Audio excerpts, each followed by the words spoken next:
A senseless act of violence going on in Kansas City and a defensive coordinator change in San Francisco. We've got the latest news coming out of the NFL right here on Football with Faria.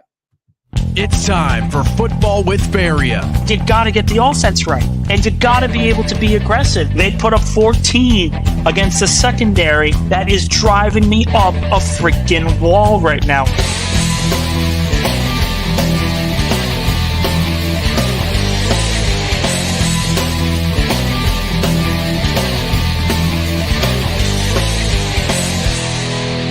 Now here's your host, Nick Faria. Looks like I muted myself there, but welcome inside Football with Faria. Nick Faria here to talk about the latest news and notes coming out of the National Football League. A lot to get to today. A lot of NFL stuff, a lot of side stories that need to be addressed. First off, if you guys like the show, like, click, subscribe, whatever you guys need to do in order to help support the channel. All support is appreciated. The link for call-ins on YouTube is in the description below. Again, all calls are welcome. First, we have to address the big news here today. It's the stuff that's been breaking. I know a lot of people are already in the comments, a lot of people excited about this show, and I appreciate all of you guys. But we do have to start with the Kansas City shooting, address the concerns there and address the issues there. Essentially what happened, the most that I know, the most that I have read so far is 10 people have been wounded. One has been killed in a senseless act of gun violence during and after the Kansas City Chiefs Super Bowl parade. And I'm not going to speculate to say who is the assailants. I believe some of them were already arrested and taken into custody. My heart goes out to the people of Kansas City. My heart goes out to the family of the victims. I know there was one death. I don't know if that's the same, if that's going to continue. It's far too early.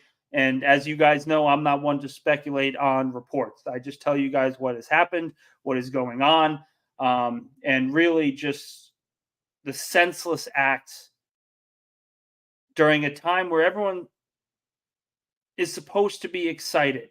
For Chiefs fans, this is a celebration, third Super Bowl parade in 6 years. A great time, and it's supposed to be a great time, and you're supposed to have a lot of kids there, and a lot of kids were there. Some were part of the wounded, from what I heard. But again, I'm not looking to sit here and say what is what. I think really, United States, the country, us as people, I think we really need to be taught and retaught the value of life. And I wasn't going to sit here and parade certain things about thoughts and prayers or thoughts on gun violence and all that.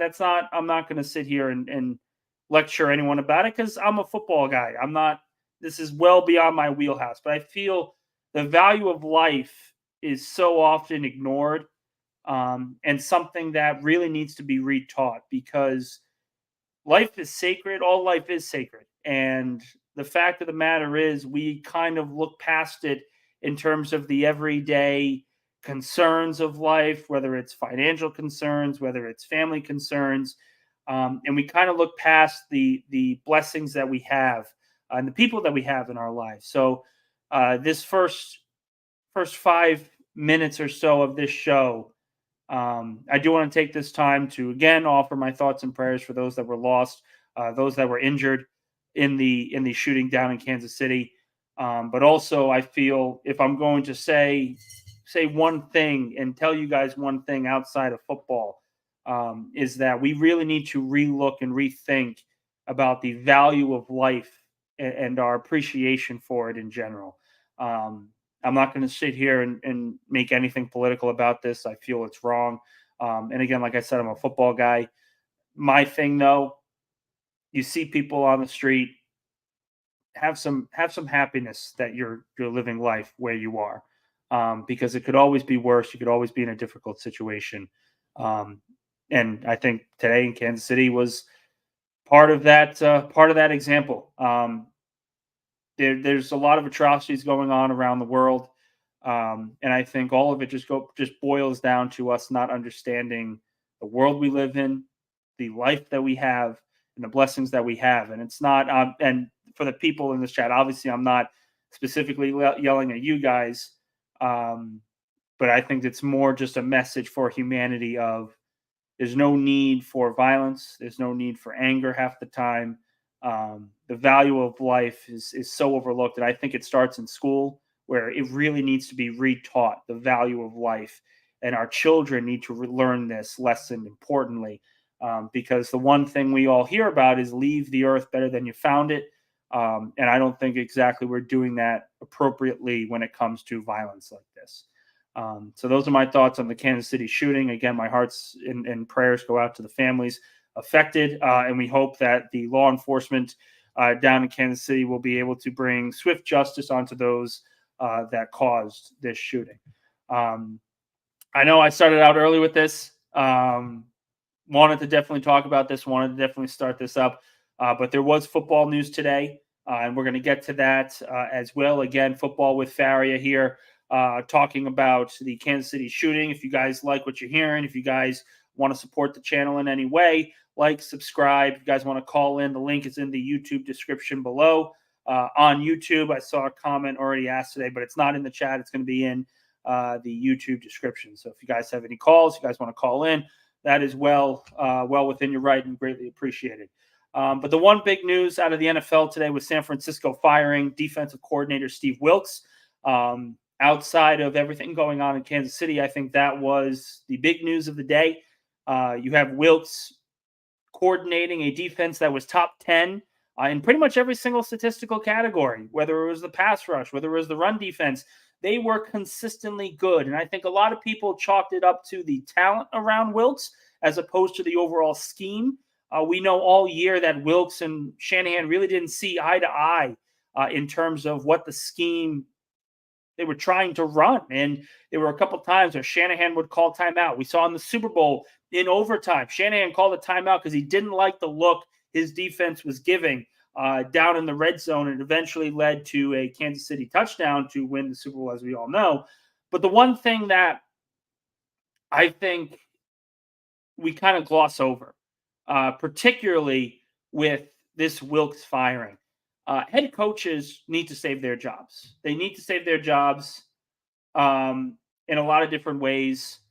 And by no means is Kyle Shanahan on the hot seat. You got to the Super Bowl, you lost it.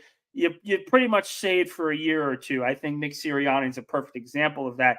But to scapegoat assistant coaches, I think is wrong. I think it's stupid. And I think the fact that Wilks even got fired in the first place is more of a sign that all is not right in San Francisco.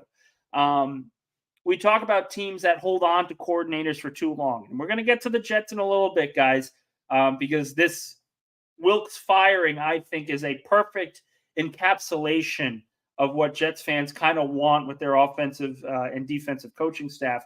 But if you're the 49ers, what is the reason you lost the Super Bowl? Was it a defense that held Patrick Mahomes and Andy Reid, arguably the best quarterback head coach tandem in NFL history, to a measly, 2 touchdowns? I wouldn't say so. The defense was they were not the problem in Super Bowl 58. They were not the problem. They got to the passer. They were forcing pressure.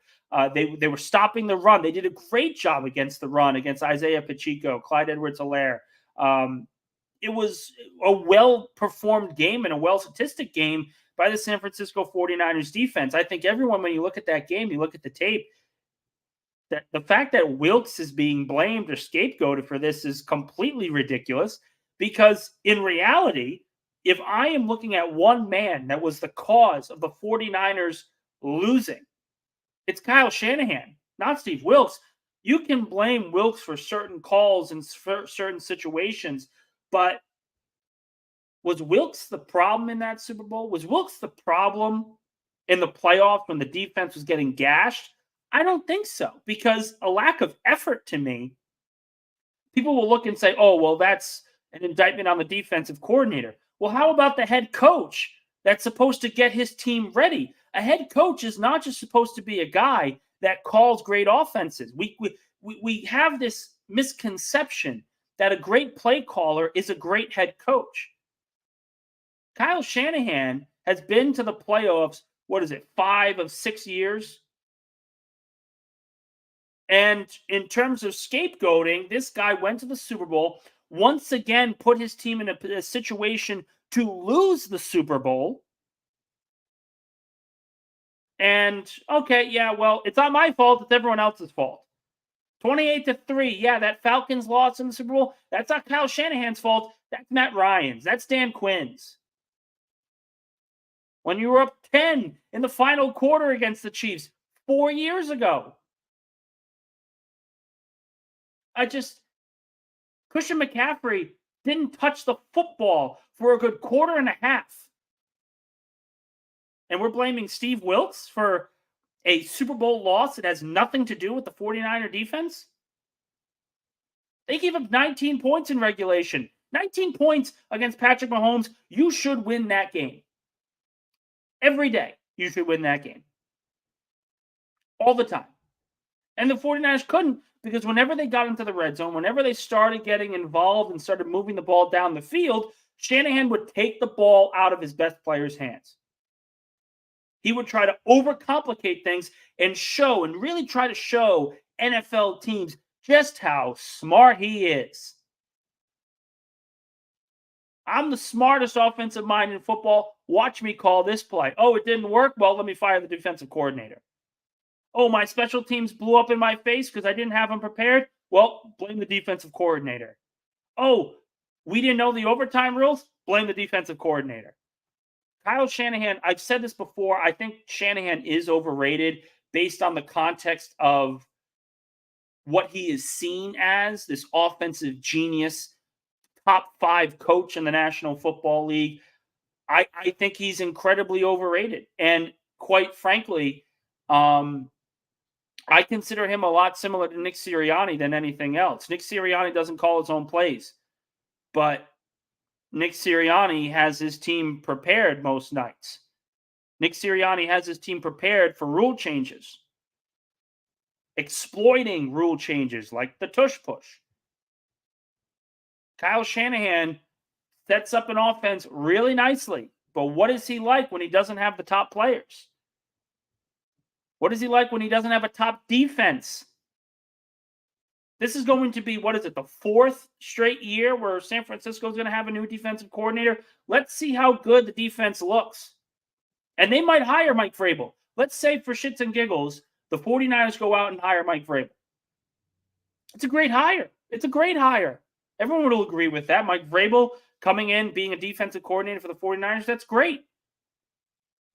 Is the defense going to be the same? You have to pay Brock Purdy this offseason.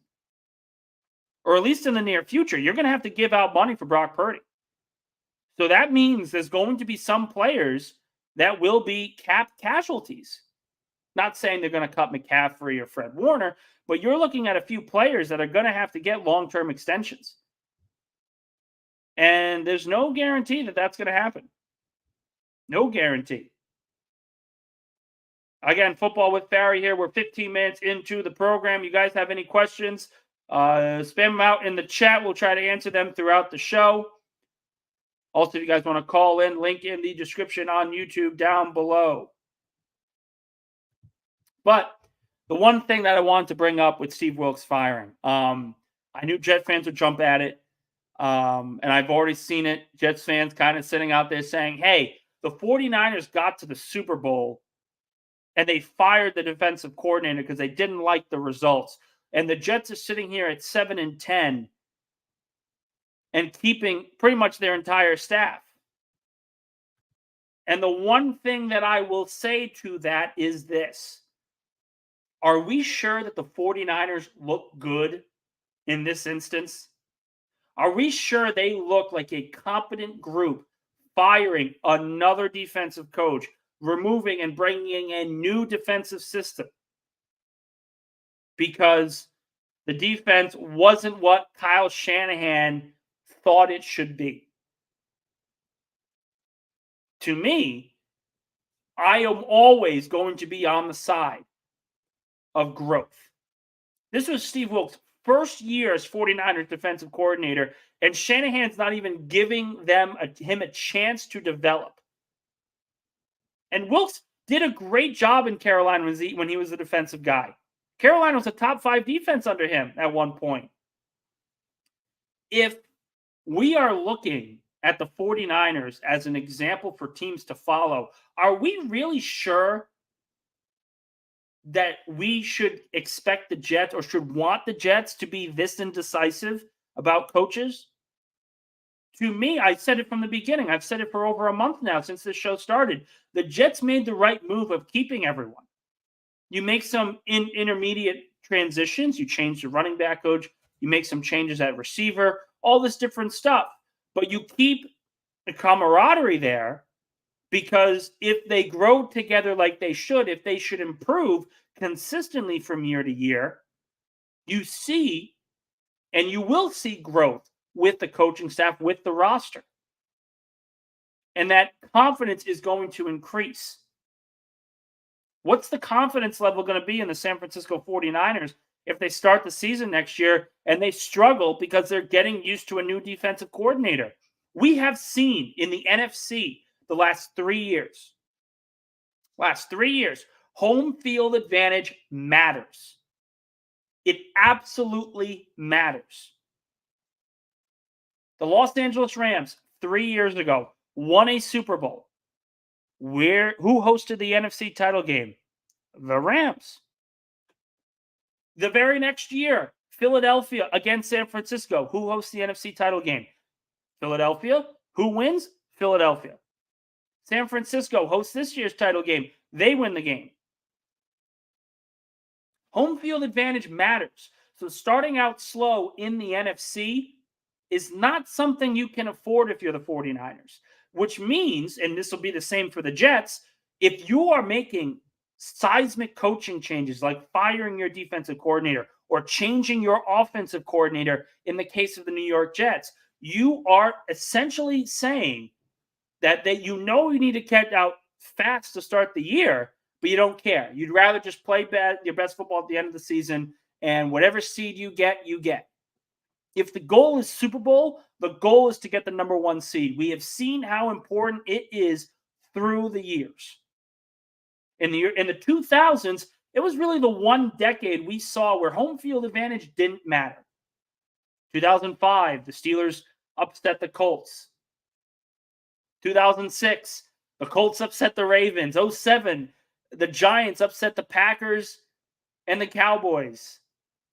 You have all those different teams. So many upsets in the early 2000s. But that has sort of gone away in recent memory because there is so much parity and the top teams are so dominant. So home field advantage matters. And when you have a coaching staff and you are changing your coaching staff to the level the 49ers are, to the level that some Jet fans want their team to do, you are essentially playing with fire. You are playing with fire because if you start slow, you are going to incite panic within the fan base, within the organization, and you are also essentially saying that you do not care about the 1 seed and you should not be considered for championship contention. That's essentially what we're looking at here, guys. Jet fans can be angry about Nathaniel Hackett and all this different stuff about why is he here? The results were terrible. They were the worst offense in NFL history, and that's all true. Objectively, that is all true. But if you make a move, you need to know and you need to have someone that Rodgers trusts. And there's no guarantee that offensive system is going to be the same. With some continuity here, Garrett Wilson, Breece Hall, Aaron Rodgers, you're going to have an offense that has worked together for an entire offseason. And the difference that can bring is so important. So important. Going to get to some of your questions here from Hawk. Do you think if Dan Campbell lost Jared Goff week 1 that we would have had punted the season away like Saleh did? This is a great question. This is a great, great question. I don't know if the Lions would have punted away. And I don't even know if it's fair to say the Jets punted it away. Because I feel that the Jets were in this quasi-purgatory, half in, half out type of mindset where, hey, we still got a great team, so let's just see how far we can go. If Jared Goff gets hurt, are the Lions still good? I don't think so. And I don't think the Lions make the playoffs. Sorry, Jared Goff, we have football fans today have this weird obsession with the top 5, top 10 quarterback list, where if you're a top 5, you can win with him and only him. And I think the top 5, to me personally, Mahomes, Allen, Burrow, Jackson, and Hurts, probably. I would say those top 5. And then you have the second tier where it's guys that are really, really good, but you need good things to happen around him in order for them to succeed. Herbert, Lawrence, Prescott, Cousins, those kind of guys. I think Goff is in that second tier conversation. So if Goff were to get hurt,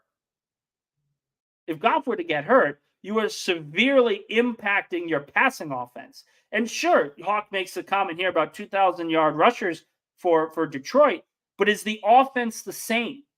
Their offensive line is great. Their running backs are great, and you'd be able to run the ball effectively and consistently. But the defense isn't that good, and your passing offense would be severely limited. So to sit here and say that the Lions would be better than the Jets, I think is wrong, because you look at the Vikings, look at the Falcons. The Falcons have enough talent to make the playoffs. The Falcons have enough talent really to compete in the NFC for a top seed. You look at that roster from top to bottom. They've got a great O-line, good skill guys. The defense is very underrated. They need a quarterback. Jared Goff gets hurt in Detroit, they're sunk. It just happened. Look at every team this year. You look at every team this year. It doesn't matter. When they lose their quarterback, bad things happen. The Minnesota Vikings were on a really good run with Josh Dobbs and Nick Mullins, and they were still in contention. But they finished 7-10. So what are we talking about here? They finished 7-10. The Cleveland Browns, everyone wants to talk about the Cleveland Browns and the job they did with Joe Flacco. They used 4 different quarterbacks. But the one thing we kind of forget about this is when Deshaun Watson actually got hurt. And Watson got hurt midway through the year. So they were already in contention. The defense was a top 5 defense. They had skill guys. They had a good O-line. They had runners. Maybe not as well as the Jets and Lions, but they were still a competent group. So, simply put, it's simple. If Goff left and got hurt, the Lions would not make the playoffs. If Jalen Hurts got hurt for a long period of time, Philadelphia would not make the playoffs. Guess what, guys? I'm going to say this right now. Does Sam Darnold save the San Francisco 49ers if Brock Purdy got hurt early in the season and didn't play for most of the year? I don't think so. I think they'll probably still make the playoffs because Shanahan can get an offense to be consistent and the defense is still elite. Are they a championship team if Brock Purdy gets hurt? Not to me. Even with Sam Darnold, guys, I'm sorry. It's just simple. It's simple mathematics. You lose your starting quarterback, bad things are going to happen. We got a call here from Johnny. Johnny, welcome back to the show. How's everything going, bud? Hanging in there, man. What's going on, Nick? Appreciate it. What you got for me? Hey, first and foremost, man, that stuff that happened over there in Kansas City sucks. Sad. So I hope, the families are going to be okay. And, anybody that got hurt is all right. Because, it's a joyous moment and it got ruined by some idiots that doing stupid stuff. So, I'll put it at that and keep it there. But this is a great topic, man, in regards of what you're talking about with San Francisco firing their DC coach and all that. It's kind of mind-boggling to me because I've thought that their defense has been great and it continues to be good. First and foremost, inside the actual Super Bowl itself, yeah, I get it with the numbers that Patrick Mahomes put up, right? But I still think that they confuse the living crap because Patrick Mahomes was doing things that you haven't seen him do in forever and a day, aka that what was it? The intentional grounding. That too, and the intentional grounding. The intentional grounding, he hasn't done that. I think he hasn't had an intentional grounding called on him, and I think over a year, if I'm not mistaken. I read some stat, or it might be false, but I just feel like that's whoever's gonna pick that guy up. They got a gem in him, and Yeah. I don't think that we should follow the Jets. At least should follow what San Fran did and everything like that at all. Because at the end of the day, like I still feel like if we had a quarterback, right, that was competent enough to go ahead and run this offense, it would be a different story because our defense would be fresh. We would be playing with a lot of leads, and we would go from there and then be very mirroring to what San Francisco has done and everything like that as well. So draft season's coming along. I mean, the season's done. It's over with. The champs are Kansas City. I think the fan base needs to just say, you know what? It's done. Our coach is going to be Salah. Our GM's going to be JD. Hackett's going to be there. Aaron Rodgers is coming back. Hopefully he's more than enough to be able to go ahead and get us over that hump. And in the draft, every single round, I keep saying it and pounding my chest, offensive line, offensive line, offensive line. That because I feel like in the free agencies where we could fix a couple of those holes that we have that we need to get taken care of. So I don't know. What's your take on all that, what I just said? Yeah, appreciate it, John. Thank you for calling in. I actually agree with everything he said in terms of the draft strategy. I think offensive line is going to be heavily picked. I think the Jets are going to have, based on the compensatory filings, they should have around 8 draft picks. I wouldn't be surprised if 3 or 4 of them are made along the offensive line. I've talked to a lot of people surrounding the draft. They have said that there is a chance that Olu Fashanu will fall to 10 for the New York Jets. If not, Talise Fuaga is probably going to be the team's pick at 10 no matter what. So I think ultimately, glass half full, the Jets have a lot of needs. The Jets have a ton of needs. They got to solidify the offensive line. They need another number 2 wide receiver. They need another running back to pair with Breece Hall. You need another defensive tackle. You need to address the safety room. But there are steps here that they can take to be a lot better following the draft than the 2023 team was. You solidify the offensive line, maybe pick up a free agent guard, maybe pick up a couple of guys that are depth signings. You draft Fashanu, you draft another tackle, you draft a guard. That offensive line is so much better. You bring in a wide receiver, you bring in a quality running back on the cheap, a quality defensive tackle on the cheap, and you're looking at a Jet squad that's going to look a lot better, particularly on paper. Because a lot of people looked at the offensive line last year and said that was going to be a problem. And spoiler alert, it was. So I do agree. I think that's pretty much going to be the strategy. I would be stunned if the Jets didn't come away with at least 3 draft picks in 2024 that are offensive linemen. At least 3. If they come out with 4, I think a lot of fans will be happy. What about you guys? What do you guys think? Looking through the chat here, seeing a lot of Ben Johnson Lion stuff here. I'm intrigued, but this is what I keep going back to, guys. It's not the fact that if Jared Goff were to go down, maybe Detroit would be aggressive to get a backup quarterback. But ultimately, and this is what I said on Jake Asman's show, I've said it all year, the shelf life of a quality backup quarterback is not a full season. Backup quarterbacks are always going to get you, quality backup quarterbacks, they can get you 1 to 2 starts at a time where they look solid and competent. That's all you should ask for in your backup quarterback. And the Jets didn't have that. They didn't have competency, a consistent, competent level at the position. They didn't have. Would Detroit have? I think that's hard to say.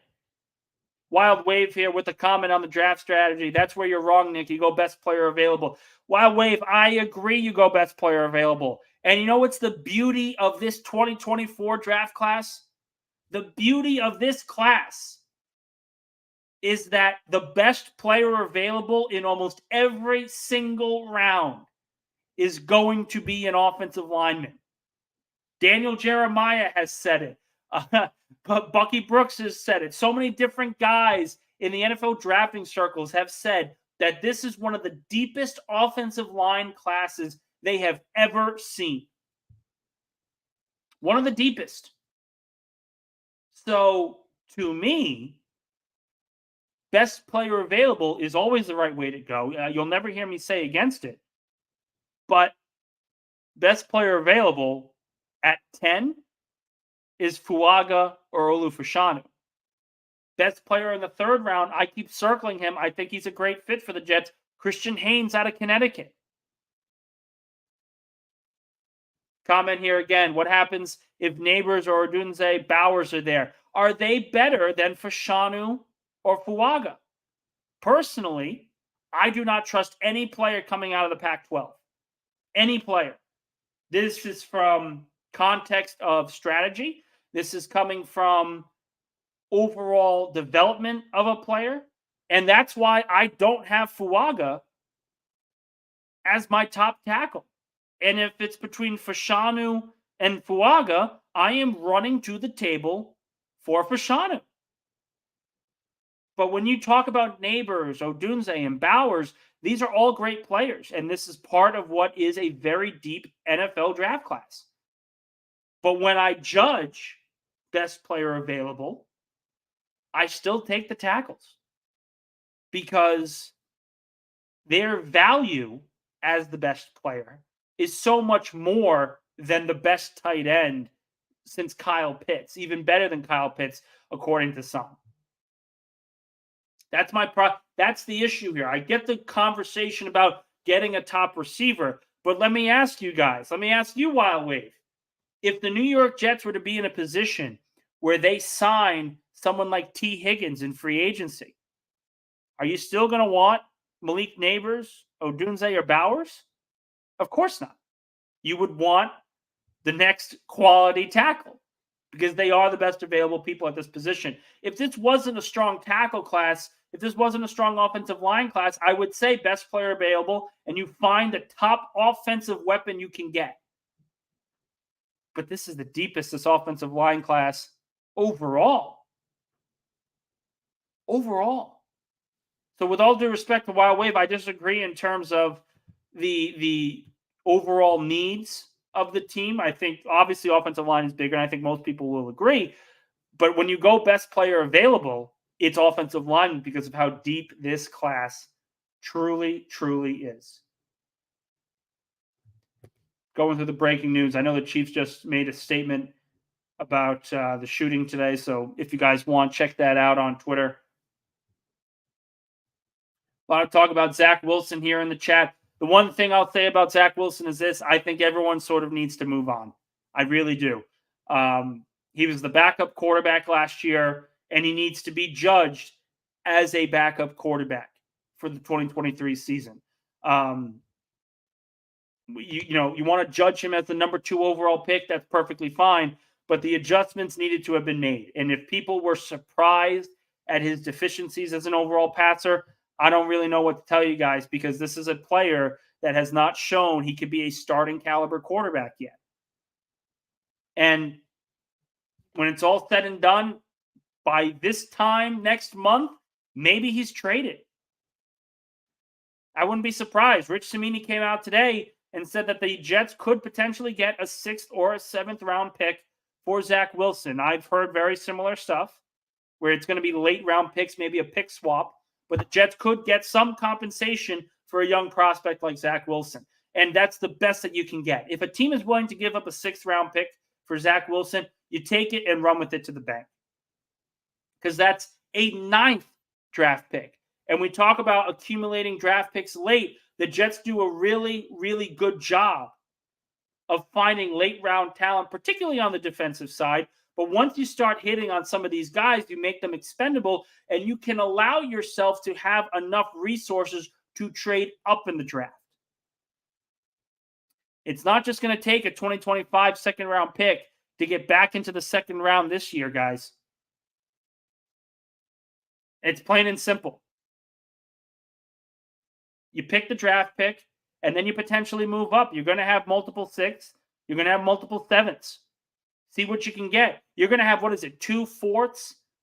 Is a 4th, a 2025 2nd round pick enough to get you into the 2nd round of this draft class? I think it might. Side note, If you're sitting there at 10 and Fashanu falls to 8, and a team goes to you and says, we want this year's 4th and your 10th overall pick, and you can come up and get Fashanu, I think the Jets should be running to the table for that. I'm a big proponent in being aggressive on draft night and getting the player you need. Maybe that's because I've followed Howie Roseman to a T, and I've seen how he's built this roster almost beautifully. As bad as the end of the year was for Philadelphia, they still finished 11-6. They are still have the 7th best odds to win the Super Bowl next year, and that's before free agency even hits. But that draft strategy works. There's never a trade that Howie Roseman is afraid to make. And that should be the model that the Jets follow. We talk about the 49ers and firing their defensive coordinator. Well, Philadelphia fired their defensive and offensive coordinator, right or wrong. But you know why I have more trust in a team like Philadelphia over a team like San Francisco? It's the executives. John Lynch is a really good general manager. I don't trust Kyle Shanahan as an overall play caller and in-game person. I haven't seen Sirianni really have a situation where a decision blew up in his face based on not a play call, but an overall system. To me, if you're the Jets, you want to follow the Philadelphia model and say, hey, we really love Olu Fashanu. We really, really love Olu Fashanu. Let's go and get him. He fell to 8. Let's give up our 10th, and let's give up a 2023 3rd or a 2024 4th, maybe even next year's 3rd round pick. Go all in. There's not many opportunities you're going to have left if you're Joe Douglas, because if you don't make the playoffs, if you're not competitive in the playoffs, most likely you're not surviving. Interesting question here. Another one from Wild Wave. Nick, would you trade 2025 second and this year's 4th to move up to 6? I see the intrigue there. I do. I wouldn't package the 2025 second to move up in the 1st round, if that makes sense. I would rather, if you're going to package a deal with the 2025 2nd round pick, I would package that move for a 2nd round pick this year, not the 1st. Because there's so much value. I say that the Jets should do everything in their power to get Olu Fashanu, but if they can't, and they still end up with Talise Fuaga, that's still a really good draft pick. You have solidified the right tackle spot, which is still an important position on the offensive line. That's still an A 1st round to me for the Jets. But at the same time, if you trade up into the 2nd round, that could bring you another tackle. Maybe one of them falls. Maybe Tyler Guyton falls into the 2nd round, and you have Guyton and Fuaga. I'm not saying that's going to happen. I'm not saying he's falling out of the 1st round. I don't think he's falling past Philadelphia, in my own opinion. But let's say a top tackle that should have gone round 1 falls to round 2. That's certainly a possibility. Certainly a possibility. And the value chart's going to be the value charts of what they are. But the one thing that I'll always look at is what Philadelphia did to acquire Jalen Carter, what Philadelphia did to acquire Devontae Smith. They traded up just a couple of picks because the draft fell their way. So I don't think they need to move up to 6 to get a great tackle. If that means you miss out on Joe Alt, then that means you miss out on Joe Alt. But Fashanu's still great. You have Fuaga, still a really good prospect. I don't feel you need to trade up that high. And really, when you come to look at it, the one thing that I think people are forgetting, a lot of fans and Twitter draft gurus are not high on JJ McCarthy, but I feel that he could be the main wild card in this draft class because for all intents and purposes, everything that I've heard believes that he is going in the 1st round, solidifying as a 1st round quarterback. And I think there's a chance that he gets into the top 10. With a strong combine, he's probably a lock for the top 10. And if that were to happen, and you look at some of the team needs, Atlanta needs a quarterback. What happens if one team tries to trade up into the top 10 for McCarthy? All of a sudden, the draft is wide open for the New York Jets. Because that means not only will Fashanu be available later on in the top 10, but he might be available at 10, and you wouldn't even have to trade him. Think about it. Look through the draft right now. 1, 2, 3. I think we all know the order. Caleb Williams, Drake May, Jaden Daniels. Those are the top 3. I think a lot of people pin Marvin Harrison to the Cardinals. That's them at 4. And then everyone's kind of waiting to see what happens 5 through 6. Help me out with the order, guys. I think the Giants are what, 5? Or is that the Chargers? Either way, let's say Malik Neighbors is the pick at 5, because I know a lot of people have been tying him with the New York Giants because they need offensive weapons. And say Alt goes at 6. Well, you have the Titans, the Falcons, all these other teams in front of you. I'm going to try to pull up the draft order here because I'm just woefully confused at the draft order this year. But ultimately, I look at this and say the Jets can absolutely succeed and get the tackle they need. They absolutely can. Let me know what you guys think. Give me your opinions. Should the Jets trade up to 6? Are they comfortable? Would you be comfortable? I think that's a better question, Jet fans. If the Jets go out there and stay at 10 and pick up Fashanu or Fuaga, would you not be excited? I think that's certainly the case. If I were a fan of the Jets, I would be ecstatic. Absolutely ecstatic. All right, I've got the order here. So we have Cardinals at 4. Again, like we talked about, Marvin Harrison is probably the pick. And then at 5, it's the Chargers. Let's say the Chargers get Joe Alt. They need offensive lineup. They need a lot of other positions. But let's say they take Alt. At 6, the Giants are probably going to get Neighbors.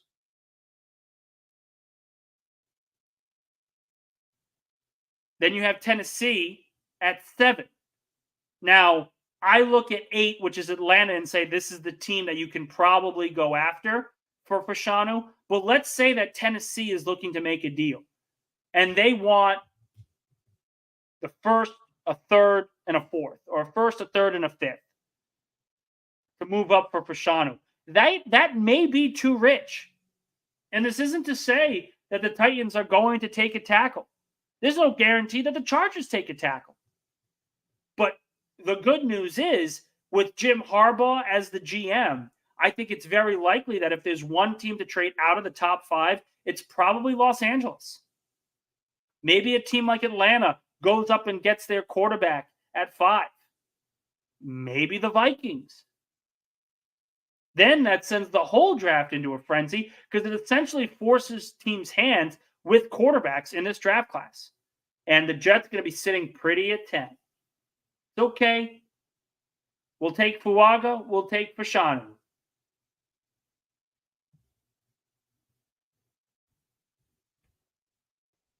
Just how it is. You guys have any final questions for me? I think we're going to wrap up in a little bit. It is Valentine's Day after all, and I have a wife who I am cooking dinner for, and she should be home relatively soon. But let me know what you guys think. Would you guys grade the Jets draft an A in the first round if they still were able to get Fuaga and they didn't trade up into the top 10 from their comfy spot at 10? CBS Sports, this mock draft they have has Olu Fashanu falling to the New York Jets. Pro Football Focus has mock drafts that has Fashanu falling to the 10 with the New York Jets. To simply say that they're going to miss out on one of those top 2 guys, I think is wrong.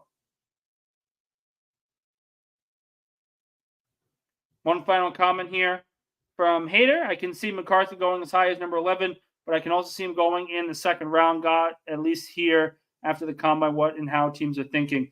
The one thing I'll say about this hater is the conversations that I've had from everyone is that the NFL scouts love McCarthy more than fans do. Absolutely love him, adore him as a prospect. So I think it's far, far more likely that he is going in the top 10 as opposed to falling into the second round. Maybe he goes into the teens, but I don't see him falling past Minnesota. I just don't. He's got a great skill set. He's young. He's a project. And there are going to be some teams that want to be patient with him and allow him to take the next step and do right by him as well. Because the Jets didn't do right by Zach Wilson. We can talk all we want about Zach Wilson's deficiencies. The Jets did not do right by him. Very simple.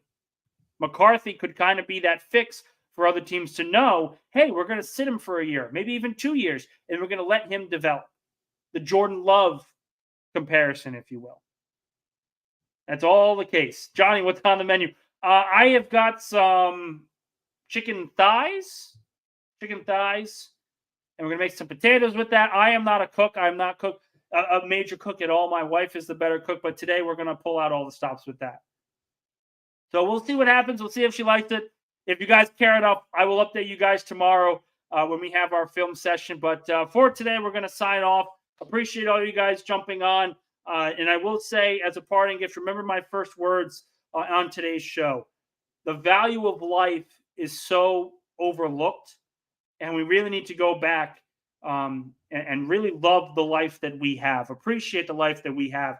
I'm unemployed right now. I'm working a bunch of part-time jobs. I am still very appreciative of the life I have. I have a roof over my head. I have a loving wife. I have a loving family. I have got great people, great friends. You guys are just fantastic. There's a lot of reasons for me to feel blessed, even with some of the problems that I've been dealing with over the last couple of months. And that value that I have of life is sometimes not always there. And that's a problem that I deal with. But it's certainly something I think we all need to focus on. So take care of your loved ones. Hug them hard tonight, and hope you guys all have a safe and a blessed night. I hope everyone has a great Valentine's. If you have someone special to share it with, if not, go to Applebee's Half Price Apps, 10 o'clock p.m., especially in New York. It's a great value deal overall. Thanks so much, guys, and have a great day.